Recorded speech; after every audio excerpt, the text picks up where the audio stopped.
So I noticed that recently Antigravity was broken into 3 different modules.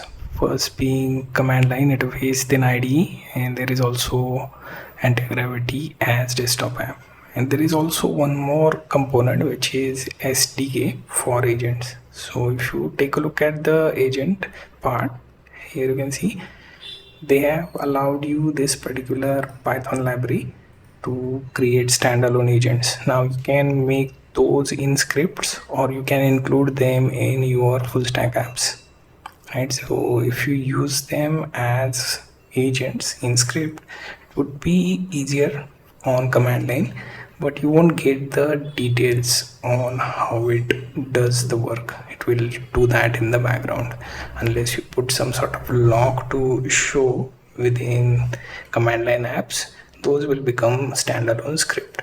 Now if you wish to use this in full stack application or web app, you have choice to show the each step that agent can do, right? So I was looking at one of such application which would take medical data of some random person and then allow you to interact with agent on that data, right? You can create such agents with anti-gravity as well, right?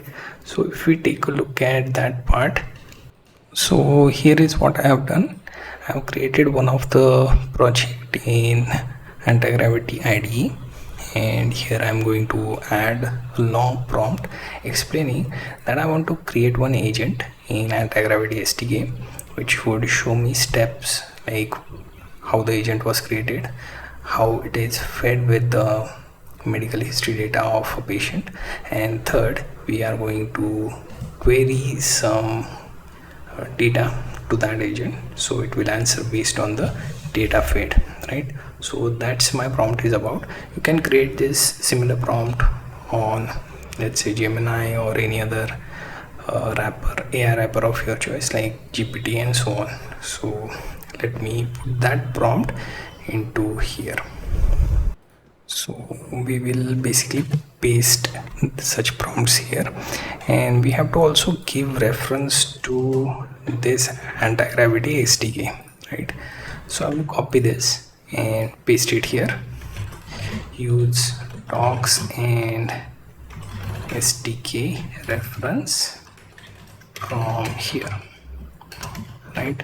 So this is our basically a bot, or we can say agent, right? So what we are doing, creating a single page React application which will basically create agent workflow step by step, right? On left hand side we will first create agent, then ingest system prompt, then test the execution, right? On the right hand side you will actually see this Postman style API calls, but those won't matter to non-developers, right? Now if you take a look at the bottom pane, we would be making the query to the agent on what medication is taken by that person and so on, questions like that, right? So that's the role of agent that we are giving, right? So this is basically a agent creation process, right? So we will run this. We can do this later. Updates are coming literally like every 6 hours or so on Antigravity, and we can't keep up, so I'm going to postpone that. And here you can see we have to allow it to browse the specific domain outside the IDE, so we have to give permission. Now it will start building the plan which it is going to execute. So let me give it some space for that implementation plan. Now here you can see I have like left hand sidebar, then have right hand sidebar for showing the developer console, and our agent development process on the left side. So exactly like we wanted through prompt. And here you can see it has also selected the stack for us, which is white and React, Tailwind CSS, and rich dark mode. I don't need this, so I will be editing this right? So it is selecting things on our behalf. I don't want rich dark mode, right?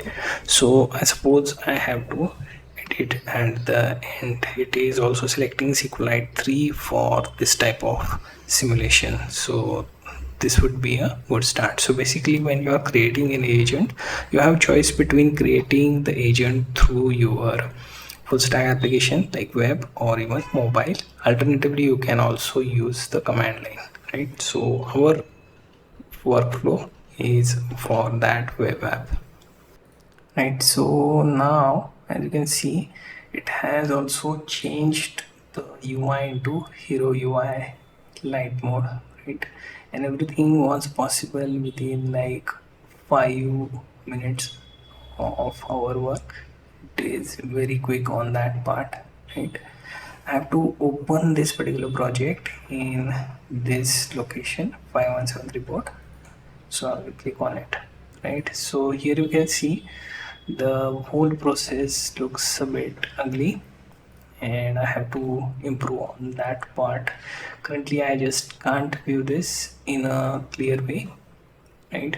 So what I will do is I will basically give it a screenshot and explain that the UI is cluttered.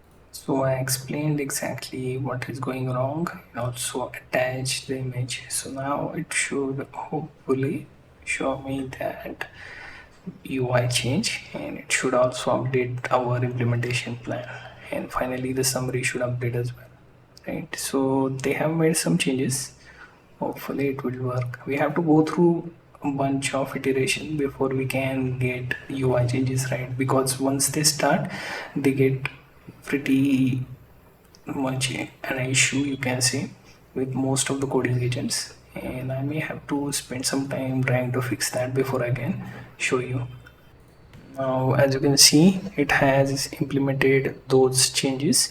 I have to check this on browser. So once updated, you can see we have our Antigravity SDK agent learning platform designed, right? So first step, as you can see here, is making the call to Antigravity agent to create that agent engines.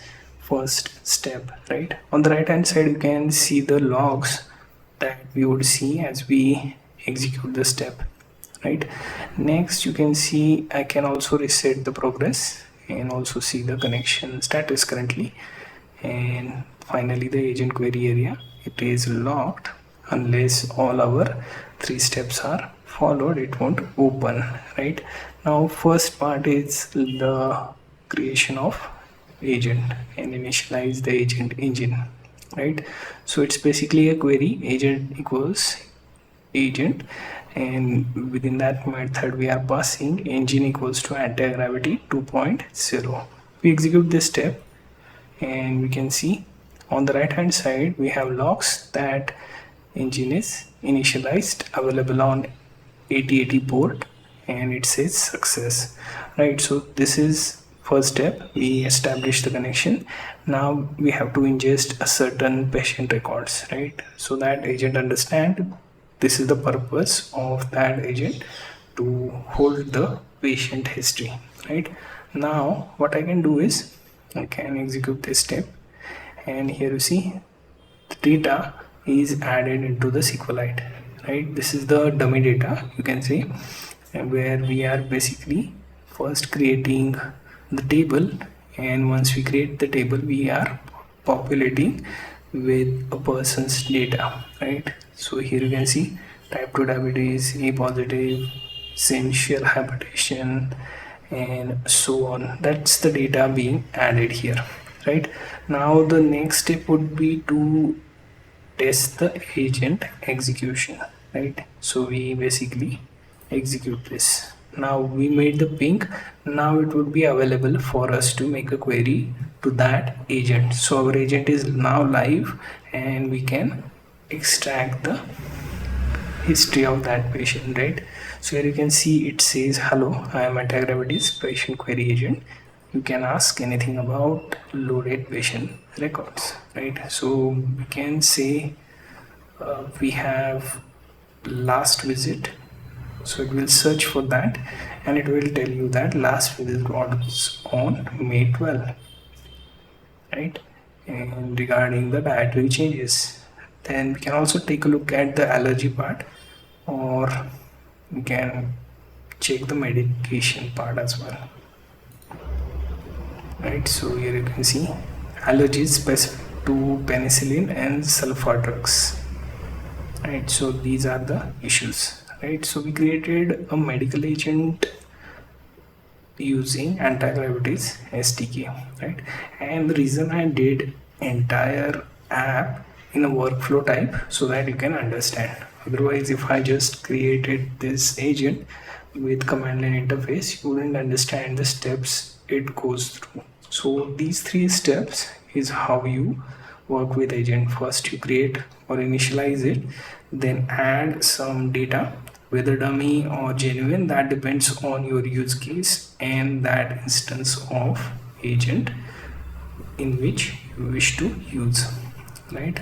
Third thing, once you do these 2 steps, you have to get the agent to work by setting the ping. So we did that as well. Finally, we are ready to make the query. Now the data that agent is going to fetch can be placed in cloud AI memory, or you can use the SQLite or any other database. So that's irrelevant, like which memory you use. For this example, we used SQLite, right? So this is pretty much how you create an agent in Antigravity SDK.